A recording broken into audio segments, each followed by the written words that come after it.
It begins with a bargain that never should have been necessary and ends with a warning that lands like a gavel. Between those bookends, Port Charles spends an afternoon learning, again, what happens when power becomes a substitute for love. At Bobby's, the Corinthos Davis women plan for a careful, dignified reunion, only to discover that dignity is a luxury when custody is a weapon. At the Quartermain estate, a man who insists he's fixing breakage treats people like furniture to be moved, auctioned, or removed. What connects the two rooms is control: who has it, who refuses to surrender it, and who stands up when it's abused. Alexis Davis arrives with the precision of someone who rehearses every word before she says it. She has made a choice that offends as many instincts as it satisfies. She will represent Willow Tate, and in return Drew Kane will allow her a meeting with Scout. It is transactional motherhood at its most clinical, and Alexis hates that she agreed to it, but mothers in Port Charles are forever weighing the least damaging mistake.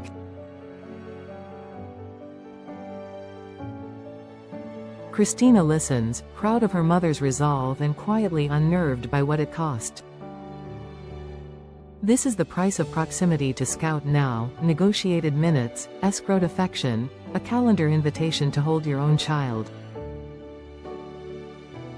When the door opens and Scout steps in with her nanny, all of Alexis's preparation evaporates.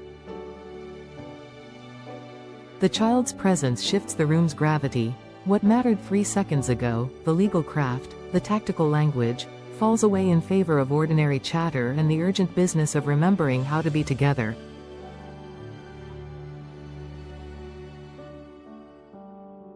Christina kneels into the moment like a big sister who's waited too long for an easy afternoon. The nanny hovers with the tight posture of someone who understands that her job is less caregiving than surveillance. Every smile is recorded, every shoulder touch measured, every minute counted. This is not a visit, it is a hearing with crayons.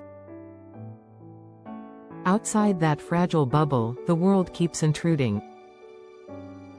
Danny and Rocco materialize unexpectedly nearby, bound by the gravitational pull of family habit. If there's a meal and a cousin in the vicinity, you drift toward it. Scout's face lights up at the sight of them, and for a blissful beat, all the confusing adult geometry vanishes. Cousins are a language kids speak without translation. Then reality reasserts itself. Alexis pulls the boys aside, lowers her voice, and does what no child should ever be asked to understand. She explains the asymmetry, that one of them is on a list of no, while the others are, we'll see.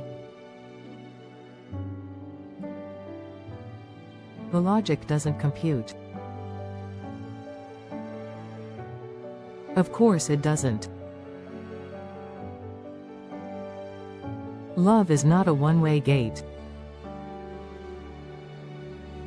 The nanny sends a text.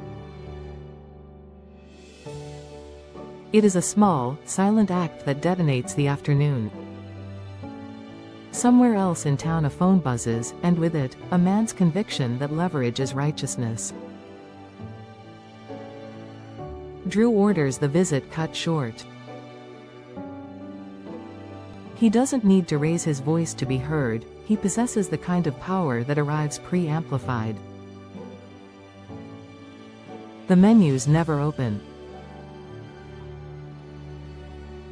The promise of normalcy, fries, milkshakes, routine, dies without ceremony. In its place, Alexis and Christina learn the new rule of engagement: when Drew feels cornered, everyone else loses the room. While a grandmother and an aunt fight to keep their composure, Drew moves to his next appointment, one that exposes the other half of his strategy. At the Quartermain mansion he introduces himself to Veronica. Ronnie, barred with the choreographed warmth of a man who wants something and believes he deserves it. He speaks of Monica with laudable praise and regret that sounds practiced, the way a public apology sounds sincere because sincerity was rehearsed.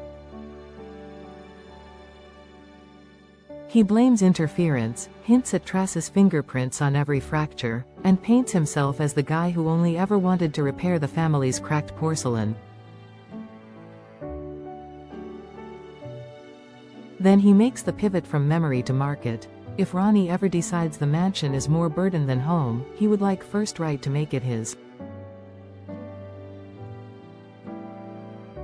Ronnie listens like someone who has spent a lifetime sorting flattery from intent. She recognizes a pitch wrapped in genealogy, a sales call disguised as confession. Families that live in museums sometimes forget that the art is also inventory. She wonders if this man is walking through rooms or through listings. The question hangs, unanswered, because the house is about to fill with another kind of noise. Danny and Rocco crash into the foyer like weather. Their presence is not polite, not scheduled, not pre-cleared with any adult whose approval they have learned they might not need. They are furious and fearless in that specific way only teenagers can be, moral clarity with nowhere to put it except right in front of the person causing the harm. If love is a gate, they decide to be the battering ram. Danny, who has been told that access to his sister is a privilege he can't be trusted to handle, chooses defiance over despair. He tries to evict Drew from the house that has branded so many children with both privilege and pain. Drew rejects the attempt with the cold assurance of someone who believes policy makes him invulnerable. It's not your call, he reminds them, it's Ronnie's. The line is legally accurate and morally empty. Danny throws the truth back at him anyway. A man who talks about family unity while carving one child out of the circle is not a guardian, he is a security guard posted at the wrong door. Ronnie pays close attention to the discomfort flaring across Drew's face. She has heard him extol family before. Hearing the children contradict his version in real time reveals the seam where rhetoric and reality fail to meet. When the door rings, Ronnie excuses herself, grateful for a reprieve. In her absence, the temperature spikes. Drew escalates from policy to punishment. He floats the nuclear option, moves Scout to Washington, D.C., where distance will do what rules have not. He couples it with a threat that drapes itself in procedure. If Danny and Rocco attempt to see Scout again, he will involve law enforcement. It is the kind of posture that believes consequences impress children, that fear builds respect, that the language of handcuffs can teach love its place. The mansion, a place that has heard every genre of family argument, grows very still. Even the portraits seem to lean away. Back at Bobby's, the fallout spreads. Christina shepherds Scout through a vanishing afternoon, doing small acts of care with oversized significance, straightening a napkin, complimenting a drawing, squeezing a hand longer than necessary, because the little rituals are the only tools left when time is rationed.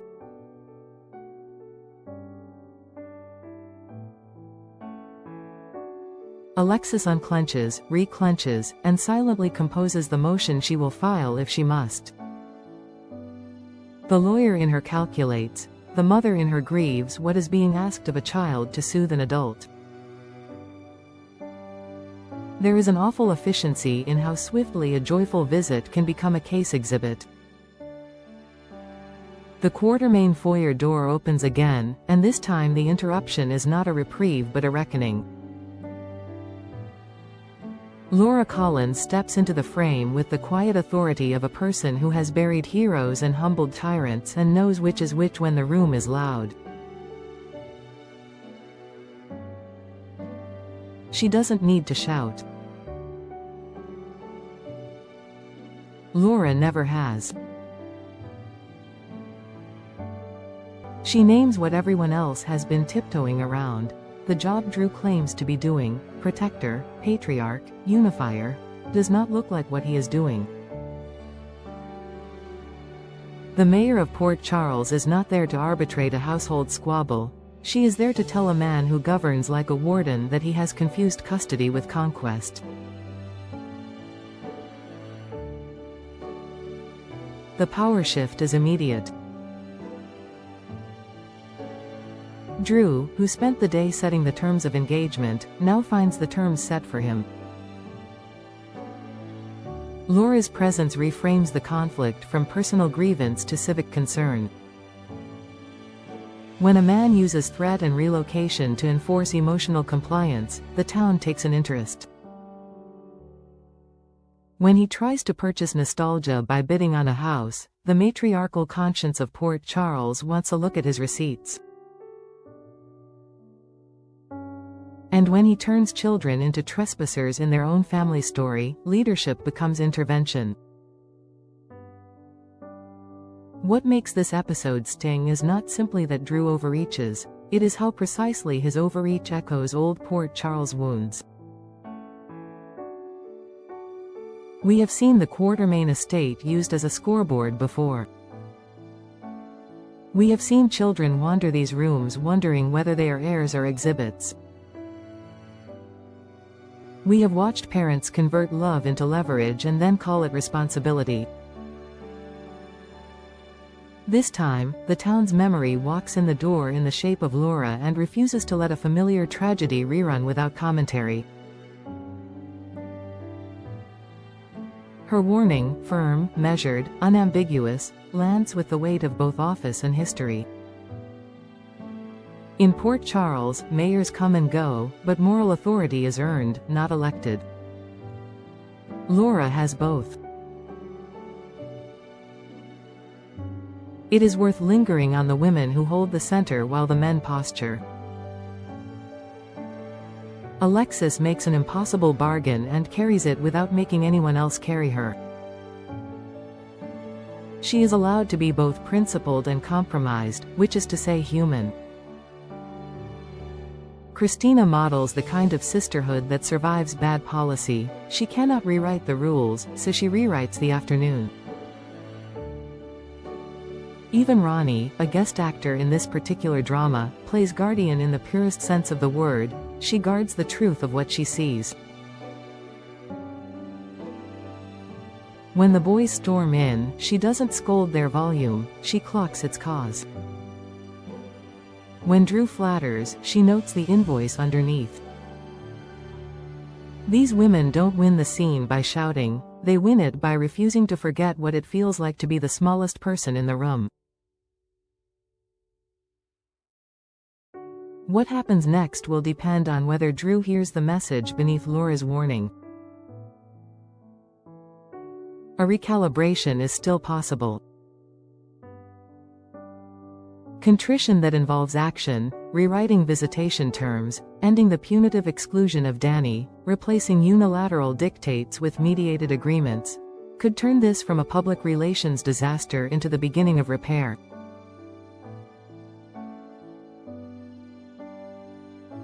But contrition requires surrender, and surrender is a language Drew has not spoken all day. If he continues to treat Scout as an asset to be moved and Danny as a problem to be prosecuted, he will, piece by piece, lose the legitimacy he thinks he can enforce. Legally, the lines are already being drawn. Alexis will not allow a threat to move Scout out of state to stand unchallenged. Emergency motions, injunctions, temporary orders, there are tools for this, and she invented half of them in the crucible of her own family's trials. The courts can't fix love, but they can cordon off the damage while families learn to speak something other than ultimatum. Morally, the town is taking its cues from Laura. If she says a leader in this family is failing at the job, people will start to behave as if that failure is a fact, and in Port Charles, perception has a way of becoming precedent. And yet, in the quieter corners of the day, a child left a drawing on a table she was not allowed time to sit at, and two boys discovered that courage tastes like anger when no one will translate it for you.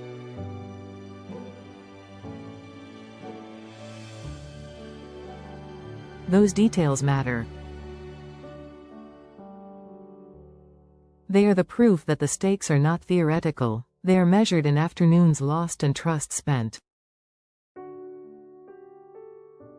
Port Charles will recover. This town metabolizes melodrama and converts it to narrative fuel, but the children remember. They always do. Adults call it fallout. Kids call it the day everything felt wrong for reasons no one could explain without a legal pad. So the episode doesn't end with triumph, it ends with accountability. Control has met its boundary, and that boundary has a name, a legacy, and a steadiness that doesn't blink in the face of bluster. If Drew wants to be the man he keeps describing, he will have to start by acting like the father he claims to be. Present without conditions, powerful without cruelty, decisive without erasing other people's agency.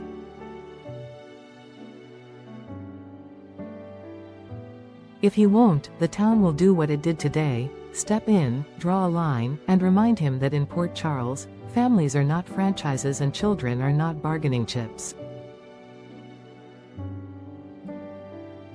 He can keep flexing.